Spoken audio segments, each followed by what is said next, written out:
Paul, do you want to kick it off? You want me to lay the context? Yeah, sure. I'll start saying a few words.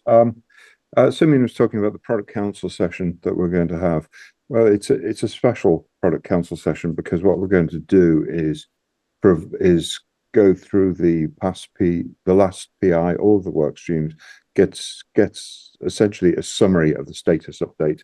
So essentially summarizing what you heard over the last couple of days and reviewing how that affects the work streams for the next PI and what we think we'll be doing for the next 3 to 4 months and beyond. As part of that, I wanted to say that we have not just technical work streams, we have some strategic work streams as well, and we are actually creating a new strategic work stream this time around. But the reason for mentioning that is that the backbone of those strategic work streams are we four people. We tend to be involved in all of those strategic work streams. We bring other people in as well, but it's the forward thinking bit. It's what's happening beyond the end of our current roadmap. What do we think will be coming into that roadmap in the next year, 2 years, or beyond? And that's what we wanted to talk about today. So we wanted to make sure that our perceptions are aligned with what the community expects. So this is kind of feeding in to product council in a year's time, for example. So some of the key areas that we've been talking about over the last 6 months are obviously open banking APIs, because we do actually have a work stream addressing that, but that is at an early stage and we think it's going to evolve further. And how to extend it even beyond that. We're currently looking at things like PISP. Well, what about AISP, accounts aggregation? Is that a requirement across our markets? These are the easy things. Then we get into things like data exchange, and obviously everybody in the payments community worldwide has been talking about the Finternet for the last 6 months plus. What do we have to start making adjustments to Mojaloop for that? Or how does Mojaloop fit into that plan for the Finternet? Does it fit in at all? And then something that's been a hot issue for us for quite a while now is CBDCs, central bank digital currencies. And we've looked at those from the wholesale perspective and the retail perspective. And separately from that, how about digital currencies which are not central bank issued, things like stablecoins? How do they fit into the Mojaloop ecosystem? Are they actually useful for Mojaloop transactions, or is it just about settlement? So having said those few words to give some context to this, I'd like to perhaps pass it back to the people in the room. Maybe start off with you, Steve, because I know you have to leave fairly soon. What do you think is going to be the most important thing to the community in, say, a year's time, 18 months' time? What's coming over the horizon? Well, I think when we talk about, I mean, some of these ideas like open banking, data exchange, CBDCs, stablecoin, and then Finternet, I mean, even this sparse group, but if we think about the bigger group that's part of the Mojaloop Foundation or the Mojaloop community, there are some, and I can see some executors in this room right now, and some people who are like, yeah, every time the governor of the central bank goes to some conference and he hears some new buzzword, all of a sudden I don't get to focus on the thing right in front of me because I have to come up with an answer for this new buzzword. And so honestly, from my perspective, I'd like us to have some of these answers to some of these far future things written down and documented specifically so that some of us who are focused on what do we do next month don't have to answer that question anymore. And we can say, oh yeah, you heard that buzzword. Here's our paper about how that's going to be important in 5 years. And so for me, from the context of, I do think these things are important and I want us to be, but I also want us to have a position on them as a community so that those of you who are responsible for executing, who do think that some of these things are important but not urgent, have a way of relaying your leadership to say, yes, we're thinking about those things, but please don't distract me before I can execute on the things you've already told me to do. So I hope that it also gives us focus. And I don't want to call it a parking lot, but sometimes we do get distracted by shiny objects. And it's nice to have a place where we can say, cool, these are our forward-thinking things, but right now we need to focus on the things in front of our face. So I did want to set the context of some of those. And so in terms of what I think is urgent important of the list that we're talking about, I think having a definition around open banking is the most urgent one that I've been hearing. And again, we're saying this because we'd love to hear all of your opinions. And I think that how that relates to data exchange is the next one that I think is incredibly important. But Steve, these are things that we're doing now. We have an open banking work stream focusing on exactly this. I mean, I'll be frank, Steve, that sounds like a cop-out. We, as in the strategic work streams, have already been talking about all this stuff. We have formulated opinions. Is this essentially a call from you to make those strategic work streams more formal, as opposed to the discussion forum they tend to be? No, I think like things like CBDC and Finternet need to be strategic work streams that we think about at a big level, and I think there's a few other ones like that. But I think what I'm saying is I could be wrong. Maybe I'm not involved in the open banking work stream to know if we're actually making progress on it. But I'm saying I think that's one of the ones that I'd like to see us move from being strategic far thinking to executing within the next 6 months. The other ones I don't think we need to worry about execution in the next 6 months. I think we need to have an opinion about where CBDCs are going. I think we need to have an opinion about where the Finternet is going and how we relate to it. But I don't think those are things that we would be executing in the next 6 months, whereas I think that open banking is. And I think that the next one after that, I would say that I would like to see start focusing on is data exchange. But the other ones I would like to see us continue to have a written opinion about, but not necessarily be working on. Those are my opinions. Okay, so but essentially, though, we have a work stream looking at the open banking stuff, and we are making good progress on that. But what I think is potentially really interesting about that is the move to extend our ISO 222 protocols to actually support open banking. That's where I think it will go in the longer term. So to me, that's not so particularly challenging. We know that's coming. I think this session should be about what we don't know is coming and when. Julie. I think like when we talk about open banking, this is where the concept of like community is extremely important. Because today when you look at open banking, there is no global standard. So I think like, having the adopter engage, pushing the standard within their respective country is also critical as well, right? And I think this is one of the work stream where it's probably, it's one of the work stream, in my opinion, where it's very important that we get representation from each country in Africa who can then try to standardize this, adopt the standard in their country, and that means you have at least a standard for Africa. Because today this is really what is missing in the open banking space. And by doing this, you will actually reduce friction for every single fintech who want to serve their market and then want to expand to other countries as well, because then the standard will be shared across everybody. So I think, for me, please join the open banking work stream and push the idea and standard within your country, because that's a long-term benefits for everybody. Michael.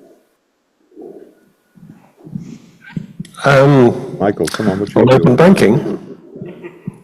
Yeah. Okay. Well, sorry, what's my take in general or on open banking? No, well, I'm in a quandary here, because we were supposed to be looking at long-term stuff, and the open banking stuff is in progress. The challenge that I've been facing on that particular work stream is to make it as open as possible, to create a standard almost, because as Julie said there isn't a global standard. That's true, but there are lots of standards out there, and we're trying to make that work stream as standard as possible. But that's stuff that's happening now. What's happening next, Michael? Well, I guess I found myself wanting to look at this in a slightly different perspective. So when I think about what we've done with Mojaloop over the past 6-7 years, there are lots of things that we've said, we're not going to think about that because we need to concentrate on making Mojaloop the best thing it possibly can be. And I think we can all say that we've done that reasonably successfully. But I would like to be thinking about the bits that we put not to one side, but we said, okay, these are the things that Mojaloop doesn't do directly. And I'm talking about things like settlement and currency conversion. Those are my two top worries and interests at the moment. And my worries and interests are to do with the fact that those are both areas where I think at the moment there aren't standard ways that Mojaloop systems can be integrated with existing settlement or currency conversion systems. And where there are ways, they are often too expensive. Now, one of the things I wanted to say yesterday is that you can get a certain distance with subsidies, but in the end, we need to be building a financial system which includes those areas which really meets the needs of poor people across not just Africa, though Africa is important, of course, but the whole world. So, I mean, when you get these new ideas, my experience generally is that they are ideas that are developed by and which benefit people who are reasonably well off already. Their problem is they don't feel they got enough agency, that sort of business. The people that I think the Mojaloop Foundation is interested in and wants to help are the people whose problems are much more immediate and pressing than that.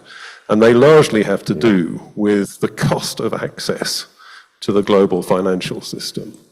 And I would like to see us thinking about how to connect those people with the global financial system in the most effective, the cheapest possible way, and also in a way that makes it easy for implementers to say, oh, okay, now I understand how I can get all of the services that I need, not just the services to do with making sure that payments work accurately and everybody gets paid, but also the services that make sure that currency conversion happens okay, that funds are settled between financial institutions and that they aren't kept waiting for them and don't have to pay money for them. All of those kinds of things, I think, are the things that I would like to focus on. Can we perhaps, because we have this discussion a lot among the four of us, right? It's a small audience today, so can we open the floor to actually the audience and ask you in the audience if there are any topics that you would like to see as a strategic work stream? This is the opportunity, to basically make a wish list. Yeah, what are we missing? Please raise your hand. Yes.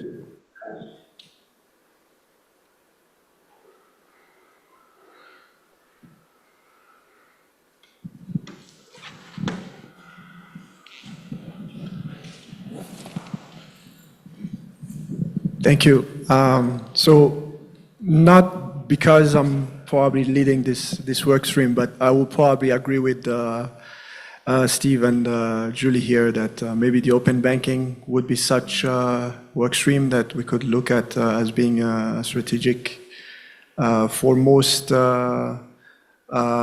PISPs out there. This is probably something that we all struggle with, where we find that we have a lot of fintechs that do come up with their own APIs, and eventually it becomes a bit complicated when it comes to having them integrate not only with switches but with other systems out there. So maybe this could be something that we look at in such a light. That will probably be, and of course I agree with what Julie said, that to involve as many countries, at least on the continent, to be involved in such a work stream, because there are those that are already thinking about it. So, for instance, Auschwitz is going forward very much with developing this this API, this open banking API for PISPs and payment aggregators in general. But I'm sure this requirement is not only something that is specific to Auschwitz. So it will be interesting to pull in other countries to see what they think along those lines.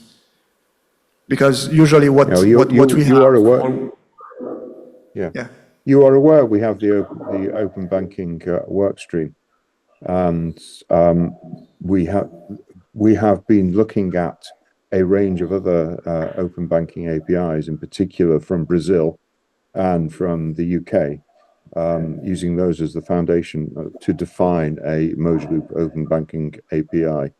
The challenge that we face is that in those countries, a lot of the work that was done on those APIs was around account aggregation, whereas what we're really interested in, particularly in Africa, is actually payment initiation, and account aggregation comes second.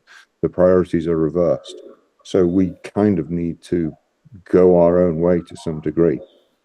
But I am very keen to have as many views as possible within that work stream and expressing those views through Product Council. So if there's anyone here who wants to join and wants to help shape that API, then please come along. And, well, speaking to the converted here, but talk to Alain. He's leading that work stream. So, yeah. Thank you.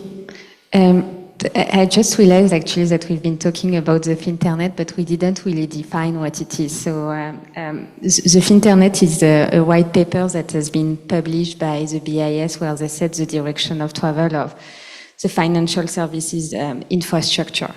And the idea is like to connect all different type of ledger and leveraging technology like DLT, smart contract, and some of the security protocols that actually Mojaloop leverage in some extent, like using cryptographic log.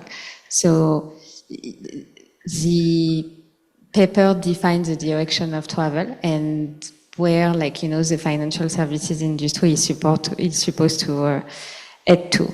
Now we know there will be like, that this is definitely a journey, and that's why for us we are already, like, you know, looking at this to understand how do we make sure that every single institution at some point in time can be part of the Finternet, and how, like, we potentially position ourselves as a bridge. Do you perhaps want to add something? No, I don't think that. I think you've explained it very well. Okay. Yes, sir.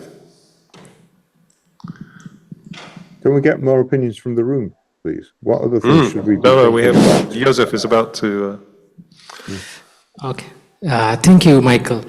My question is, what is the difference between the two work streams in terms of open banking API and data exchange? It looks like data exchange can also be incorporated in the API context.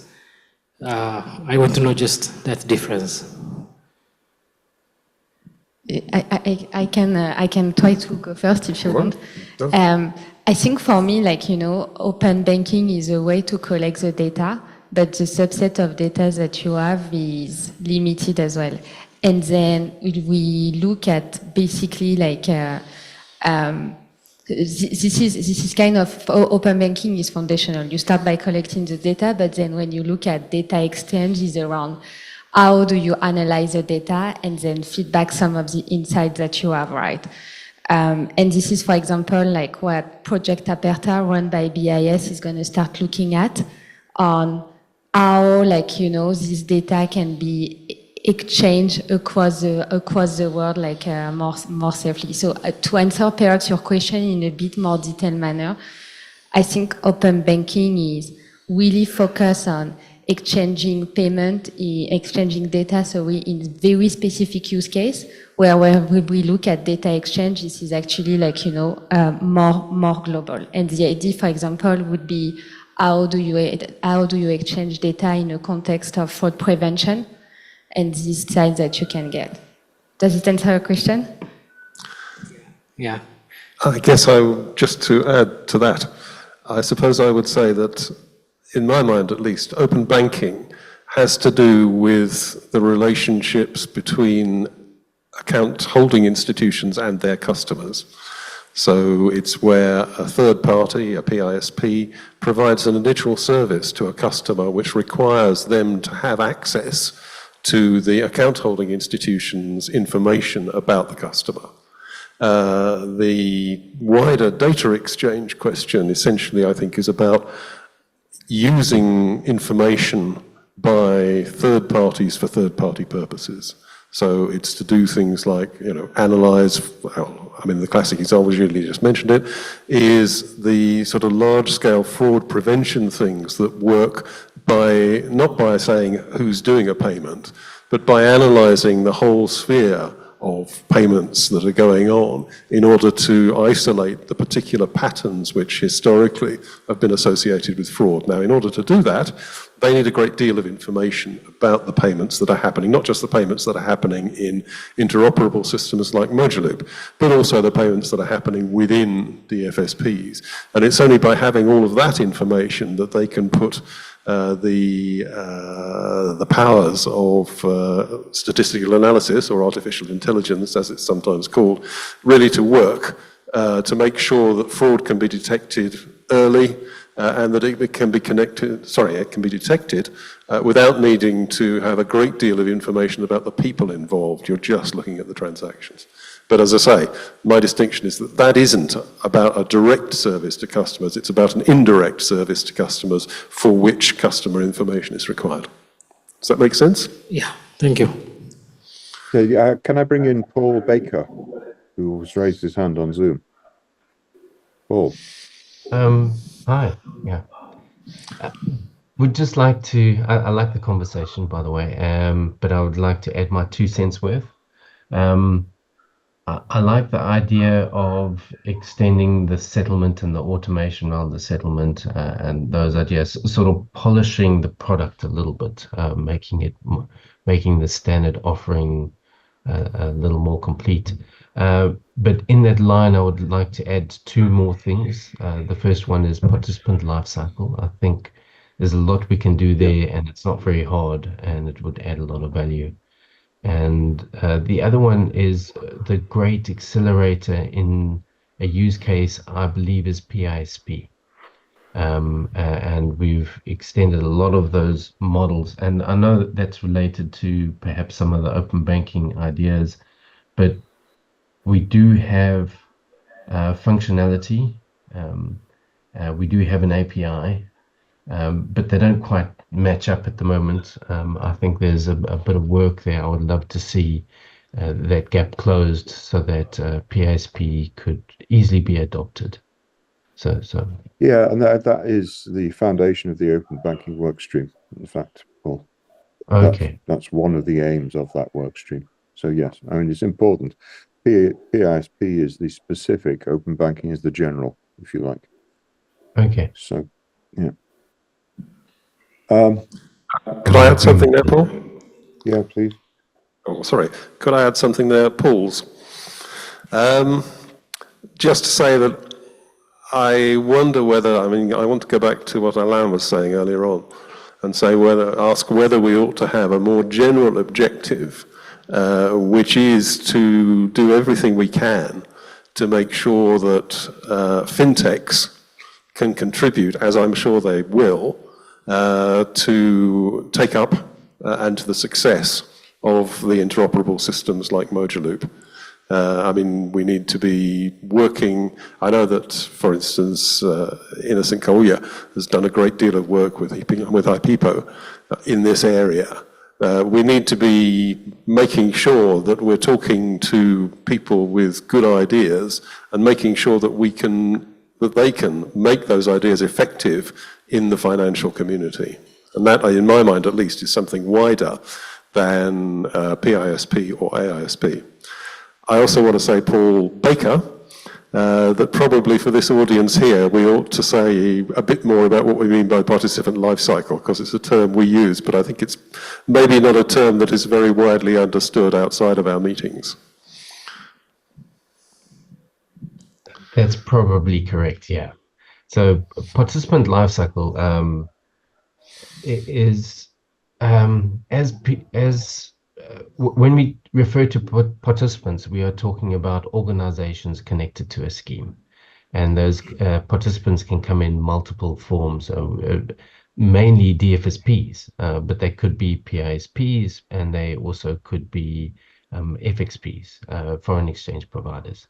And what we are really referring to is that process of taking an organization who's firstly getting introduced into the organization, then to live, and then um, to fully functional. There might be stages they go through, and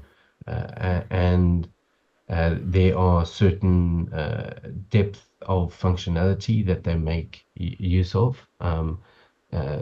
and there's also certain requirements that we would like them to meet from a sort of business operational point of view, like uh, the pre-funding of liquidity, and other styled checks.